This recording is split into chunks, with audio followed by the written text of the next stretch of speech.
जिस तरीके से ये घटना घटित हुई है, मैं बहुत आश्चर्यचकित हूं।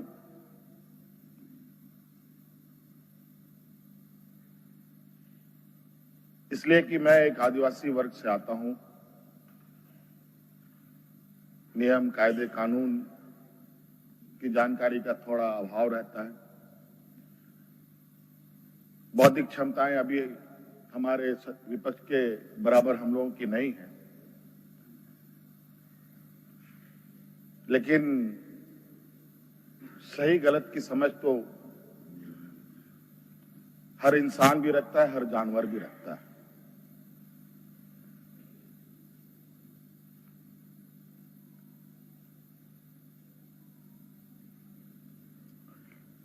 अध्यक्ष महोदय, बड़ी सुनियोजित तरीके से, बड़े लंबे समय से 2022 से 31 तारीख को दिए गए अंजाम की पटकथा लिखी जा रही थी। बड़े तरीके से उस पकवान को बहुत धीमी आंच में पकाया जा रहा था, लेकिन ये इनकी जो पकवान है ये पकने को तैयार नहीं थे। लेकिन इन प्रकार इन्होंने इस आधे अधूरे पकवान को अपने लिए परोसा और बड़ी सुनियोजित तरीके से मुझे अपनी गिरफ्त में लिया है।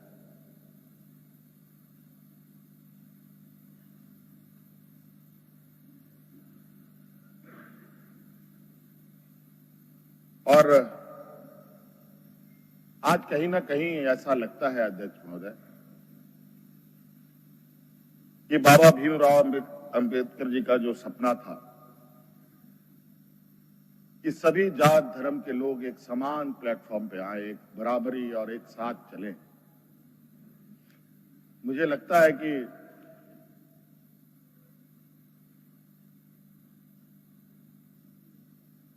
जिस तरीके से बाबा भीमराव अंबेडकर जी को भी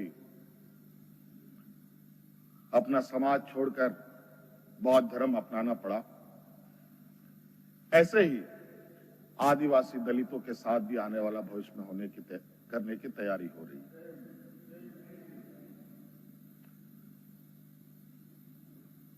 बड़ा सुनियोजित तरीके से अनेकों कालखंड को देखेंगे अध्यक्ष महोदय। जो इन आदिवासी दलित पिछड़े अल्पसंख्यक के ऊपर अत्याचार हुए हैं, वो अत्याचार अध्यक्ष महोदय नए नए चेहरे, नए नए शक्ल, नए नए रूप में दिखते रहे हैं। आज उसी का जीता जागता उदाहरण 31 जनवरी को देखने को मिला है।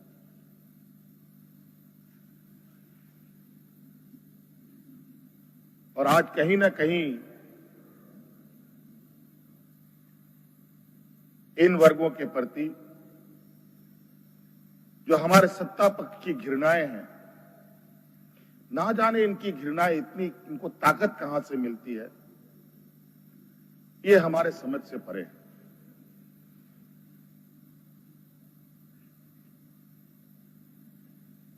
इतनी घृणा, इतना द्वेष का के प्रति इनका आदिवासी दलितों के प्रति कि आपको इससे अंदाजा होगा कि इन्हीं के पाले हुए तंत्र ये कहते शर्माते नहीं कि जंगल में थे तो जंगल में ही इनको रहना चाहिए। हम जंगल से बाहर आ गए, इनके बराबर बढ़ गए तो इनकी कपड़े मैले होने लगते। ये हमें अछूत दिखते हैं।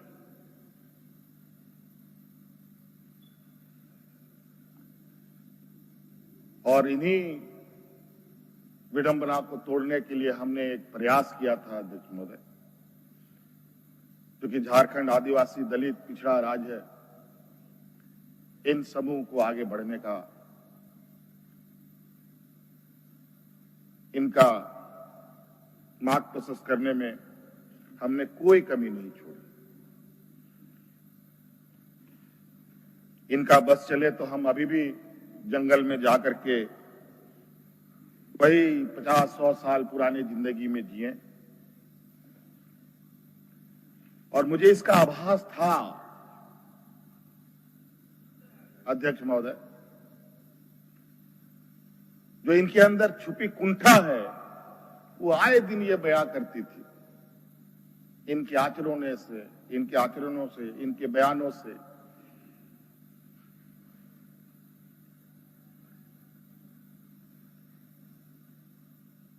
लेकिन हमने हार नहीं मानी है अध्यक्ष महोदय। इनको लगता है कि मुझे जेल के सलाखों के अंदर डालकर ये अपने मंसूबे में सफल हो जाएंगे। ये झारखंड है अध्यक्ष महोदय,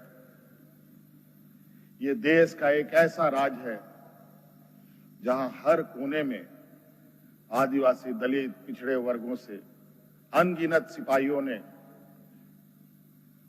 अपनी कुर्बानी देकर यहां के आदिवासी दलितों की जान बचाई।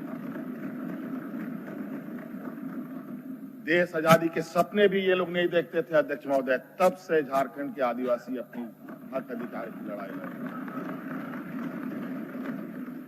ये तो बहुत बाद में आए, लेकिन बौद्धिक संपन्नता, आर्थिक संपन्नता, आज तक इन लोगों ने देश का गांधी टोपी नहीं पहना अध्यक्ष महोदय।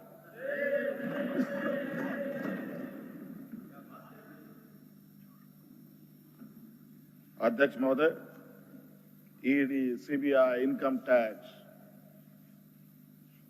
जिनको देश के विशेष और काफी संवेदनशील व्यवस्थाएं कही जाती है,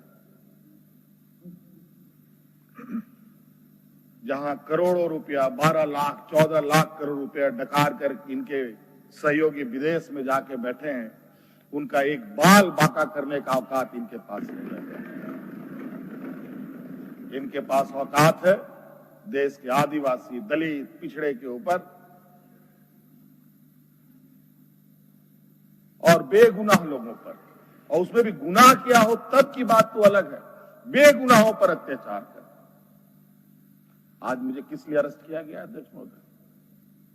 8.5 एकड़ जमीन के घोटाले पर। अगर है हिम्मत सदन में तो कागज पटक कर दिखाएं कि 8.5 एकड़ का जमीन हेमंत सोरेन के नाम पर है। अगर होगा मैं उस दिन से राजनीति से इस्तीफा दे दूंगा। अध्यक्ष महोदय, जब राजनीतिक रूप से ये नहीं सकते हैं तो ऐसे ही बैकडोर से हमला करते हैं, पीठ पर हमला करते हैं। अध्यक्ष महोदय, मैं आंसू नहीं बहाऊं, आंसू वक्त के लिए रखूंगा। आप लोगों के लिए आंसू का कोई मतलब नहीं। आदिवासी दलितों का, पिछड़ों का, आदिवासी के आंसुओं का कोई मोल नहीं। वक्त आने पर हम इनके एक एक सवालों का जवाब और एक एक इनके षड्यंत्र का जवाब वक्त आने पर बड़ी माकूल तरीके से दिया जाएगा। एक्चुअली दुर्भाग्य है अध्यक्ष महोदय इस राज्य का, तथाकथित हमारे राज्य के ही कुछ लोग जो ऐसे सामंती विचार वाले के चरणों में जाकर के झुककर उनकी सेवा और पूजा अर्चना में लगे, नहीं तो इस राज्य की इतनी दुर्दशा नहीं होती अध्यक्ष। राज अलग हुए 23 साल हो रहे हैं, 24 साल हो गए अध्यक्ष महोदय। किसने सबसे अधिक राज किया इस राज्य में? ये मुझे बोलने का जरूरत नहीं है, किसी को बताने की भी जरूरत नहीं। सब अपने गिरेबान में देखें, सबको पता चलेगा कौन कौन कहां बैठा, किसने क्या काम किया। घोटाले इनको 2024 से ही नजर आ रहे हैं,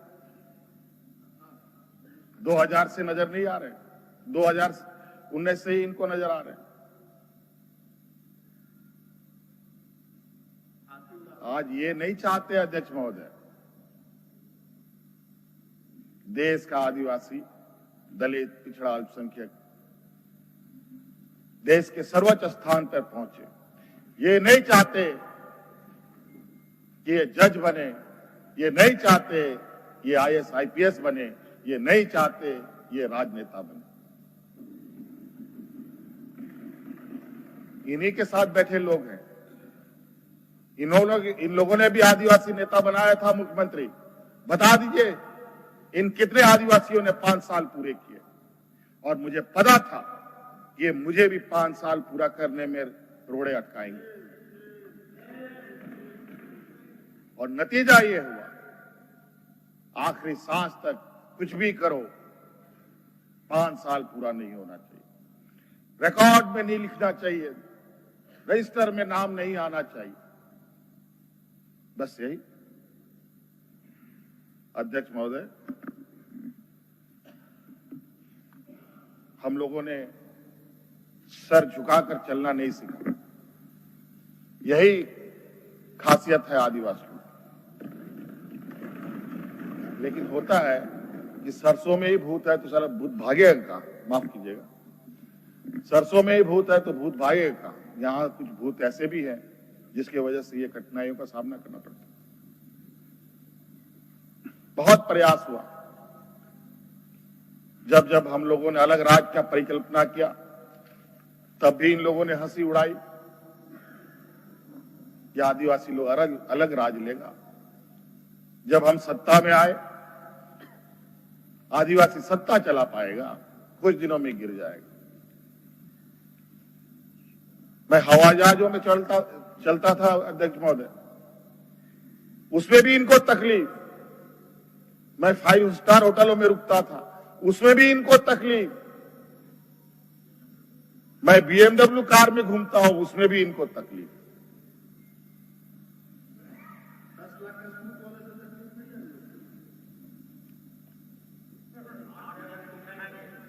क्या कहावत है कि हम करे तो गुनाह, ये करे तो क्या, यही कहावत है। खैर छोड़िए। अध्यक्ष महोदय, बड़ा विचित्र स्थिति है अब जो स्थिति दिखाई दे रहा है अध्यक्ष महोदय।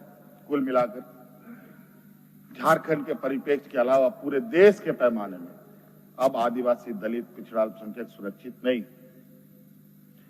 विशेषकर झारखंड में तो यहाँ के खनिज संपदाओं को, जो वर्षों से इस पर लोगों की गिद्ध नजर है और आगे भी रहेगी। ये तो हम थे अध्यक्ष महोदय, ये बहुत फूक फूक करके उनको आगे बढ़ना पड़ता था।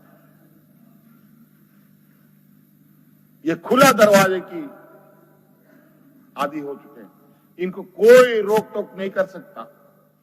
जो इनके सामने आएगा वो इसी तरीके के अंजाम से उनको गुजरना पड़ेगा।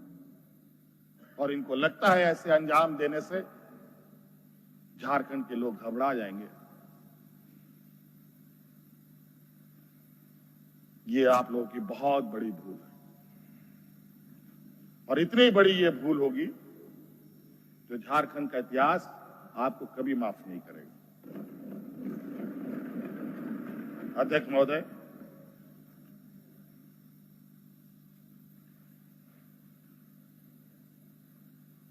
आज जो षड्यंत्र का पैमाना है वो इस कदर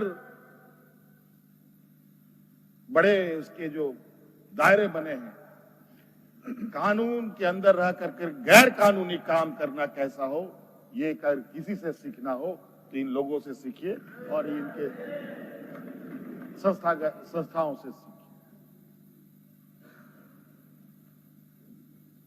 मैं तो कहता हूं, मैं फिर से कहता हूं कि आप लोग दस्तावेज लाइए सदन में, या आपने ईडी और सीबीआई को सपोर्ट कीजिए और कोर्ट में पेश करें। एक भी दस्तावेज अगर आप लोग निकाल के दिखा दें कि हमने 8.5 एकड़ जमीन हड़पी है, तो मैं उसी दिन राजनीति से संन्यास किया, झारखंड छोड़ के चला जाऊं। अब इनको नहीं मिला तो हमारे बीवी, बच्चों, परिवारजनों के खाता भाई ढूंढने में लगे। ये पैसा कहां से आया, वो पैसा कहां से आया, ये आया, वो आया। अध्यक्ष महोदय, असमानताएं देखिए इसी सदन के अंदर। जो सरकार के द्वारा उपलब्ध कराए जा रहे ऋण, जो यहाँ के आदिवासी विधायकों को कितने वर्षों के लिए मिलता है और गैर आदिवासियों को कितने सालों के लिए मिलता है।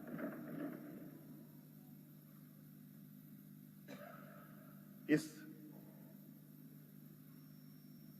विषय पर गंभीरता से सोचने की आवश्यकता है। देखो, ये बहुत लंबी लड़ाई।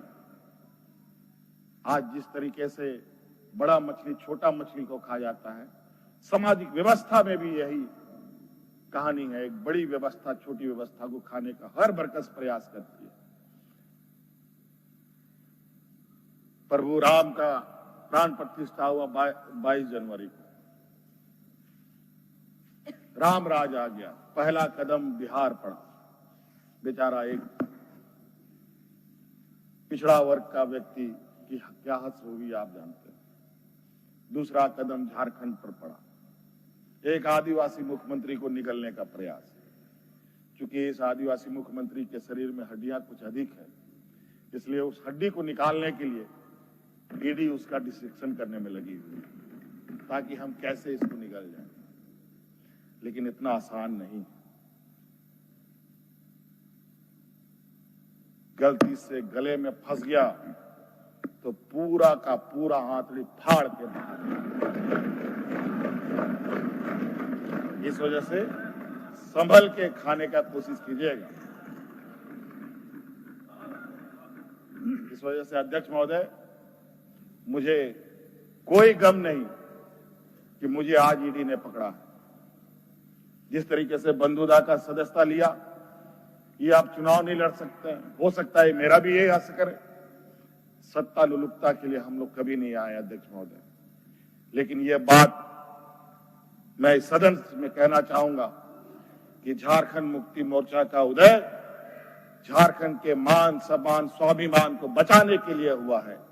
और इस मान सम्मान स्वाभिमान के प्रति जो भी बुरी नजर डालेगा उसको हम मुंह तोड़ जवाब देंगे, चाहे राजनीतिक रूप से हो, चाहे कानूनी रूप से हो, चाहे वो किसी भी जंग मैदान में हो। यह हमारा संकल्प है। ना हम पीछे हटे हैं, ना हम लोगों ने पीठ दिखाई है अध्यक्ष महोदय। इसलिए अध्यक्ष महोदय, मुझे तो कोर्ट का आदेश है कि मीडिया के सामने या बाहर वक्तव्य नहीं देना है। तो हमने ईडी वाले से पूछा, क्या सदन में भी बात नहीं रखनी है? तो उन्होंने ये भी कहा, नहीं सदन में भी आप नहीं रख सकते। हम बोले वाह। तो मैंने कहा कि आइए स्पीकर साहब के टेबल में खड़े हो जाइए, बैठ जाइए, वहां से आदेश जारी कीजिए, फिर हम चुप हो जाएंगे। ये स्थिति है अध्यक्ष महोदय। अब उस दिन का इंतजार है। अभी तो गवर्नर हाउस का कोरम पूरा हो गया। अब विधानसभा से लोग कब अरेस्ट होंगे, राष्ट्रपति भवन से कब अरेस्ट होंगे, लोकसभा राज्यसभा से लोग कब अरेस्ट होंगे। 150, 200 सांसदों का निलंबन। क्या अध्यक्ष महोदय ये इतिहास के सुनहरे अक्षरों में लिखा जाएगा अध्यक्ष महोदय? बड़ी विचित्र स्थिति देश में। और मैं ये कहना चाहूंगा अध्यक्ष महोदय, विशेषकर आदिवासी दलित पिछड़े भाइयों से, आप तैयार हो जाएं। अब शोषण की एक नई परिभाषा गढ़ने जा रही है। अगर अपने आप को आपने कमजोर किया तो आने वाली पीढ़ी कभी माफ नहीं करेगी। तो अध्यक्ष महोदय, राज्यपाल महोदय आए और 32 पेज का इन्होंने अभिभाषण पढ़ा।